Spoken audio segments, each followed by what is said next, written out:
So, magsasagot na tayo ng tanong. Pero parang maganda kung ano, no? Dito.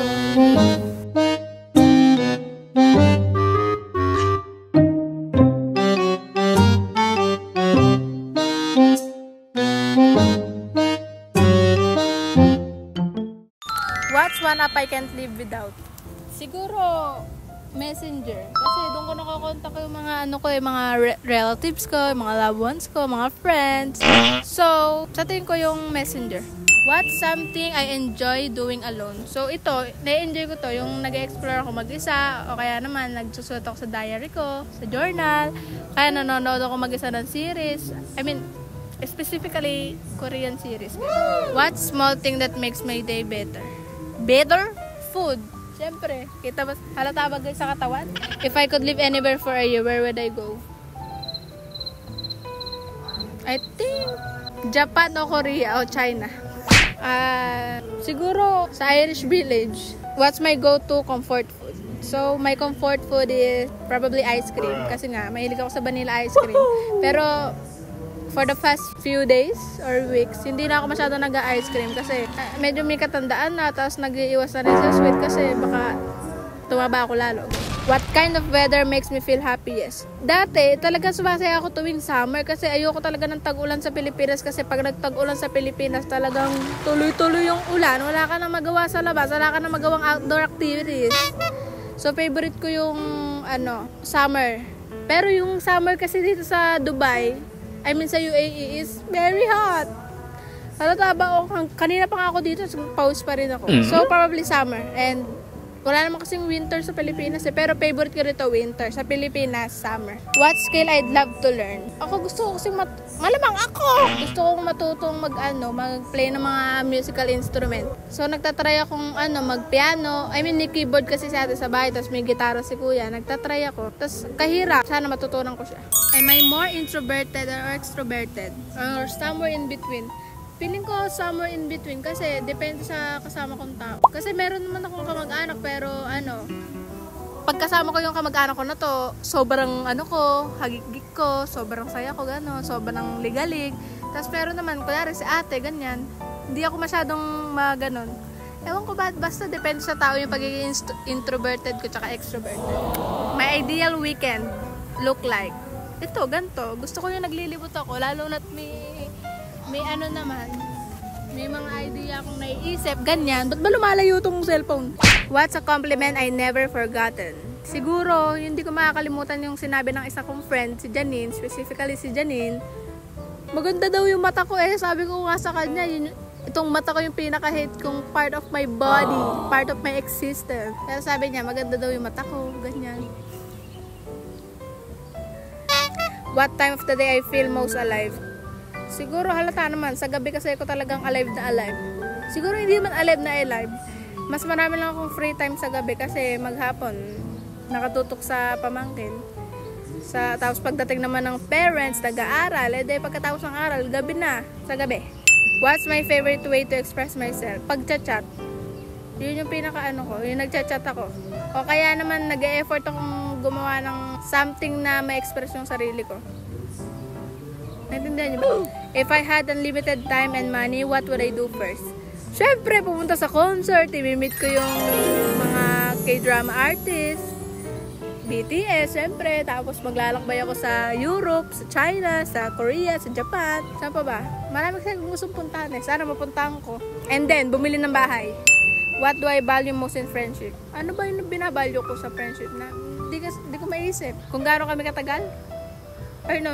Kung ano yung pinagsamahan namin, tsaka yung mga secret namin, gano'n. Yung mga na-cherish naming moment yun. What does a good life mean to me? Siguro yung good life para sa akin is yung ganito, yung nakakapaglakbay ka on your own, walang stress, ganyan. Wala kang inisip na problema. May food ka araw-araw, kasama mo yung family mo, tapos alam mong safe sila. Ganon ang good life. Tapos may maayos na tutulugan. Wow! 50 basic general question. What's your full name? My full name is Arian Manzon Domingo. You can call me Yani or Abeng. That's my nickname. Or Yan. Recently ko lang na yung Yan.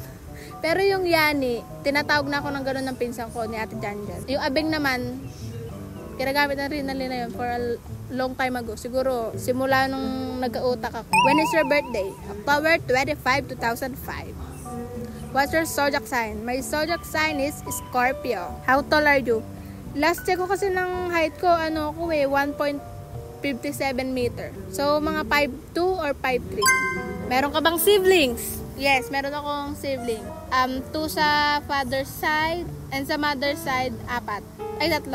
Meron akong 5 kapatid. What's your favorite color? My favorite color is emerald green.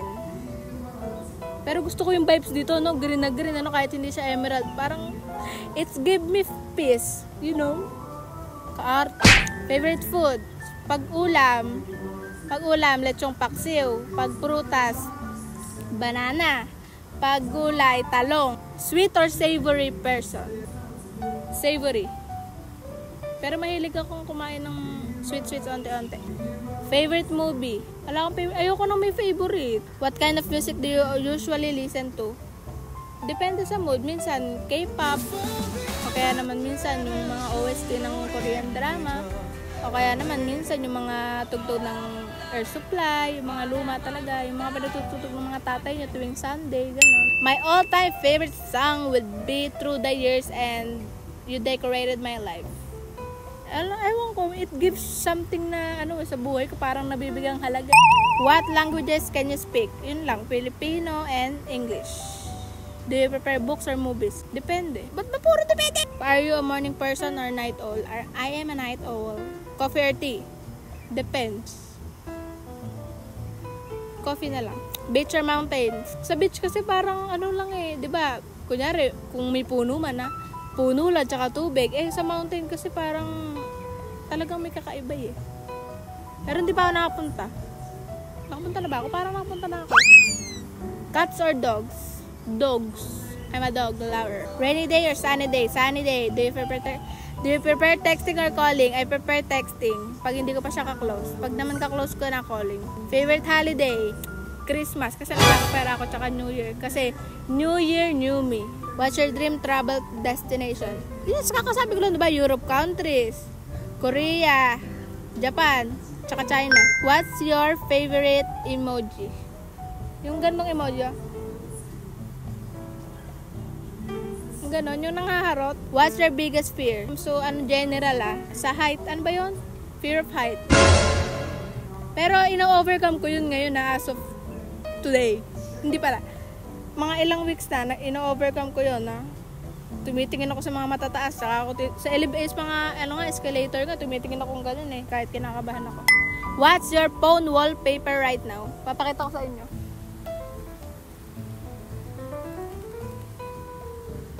Hindi ko mapakita, basta si Warner, kung kilala nyo man nyo. Love language. Ang love language ko ay lahat. Pero yung gift giving kasi, pag kasi nagbibigay ako, may nagbibigay sa akin, feeling ko dapat magbigay din ako. So, parang I feel bad pag hindi ko return yung favor. So, siguro yung 4 lang. Yung physical touch, quality time, act of service, and then words of affirmation. Yung MBTI ko nakalimutan ko, parang INF. Do you like journaling? Yes. I have my junk journal tsaka yung journal talaga. Do you believe in horoscope? Sometimes. Pero hindi ko talaga siya, wala talaga ako pakailan. Do you prefer gold or silver? What do you think? Feeling ko gold, no? What's your favorite childhood memory? 2. 3 pala. Yung una is yung nagtitinda kami ng nanay ko. Yung nanay ko kasi, bago siya mategi, mahilig siya mag-business. Kung ano tininda namin nung 2, Kung ano yung trip ng babae na yun. Una, nagtinda kami ng mangga. Talagang gumagawa ng bagoong. Tapos napakaraming bagoong na niluluto niya. Hindi ko alam kung bakit siya nagluluto na isang balding bagoong. Tapos yung mangga pala is napakadami niyang ino-order. Kasi tinitinda namin siya. Yung mangga na yun, yung tindahan na yun pala, yun yung nakapeso sa gate nila Dikong. Sa bahay ng Dikong ko. And, sumunod, nagtinda kami ng kung ano-ano. Nagsari-sari store. Tapos nagtinda ng street food. Tapos nung nakalaunan, nag-restaurant. Dadas Eatery pa yung pangalan. May goto. may papaitan, tapos may lutong ulam. Kadaming tininda yan, no? Tapos nagtinda rin pala kami ng isda, which is hito, tsaka tilapia. Tapos kami naglilinis. Tapos tuwing madaling araw, taga-hiwa ako ng bawang. Kasi kailangan sa goto. Yung fried ba na bawang? So mga alas 3 pa lang, alas 4, nagbabalat na kami ng bawang ni mami. Second is yung ate ko naman. Dinadala kami nun dati sa Jollibee.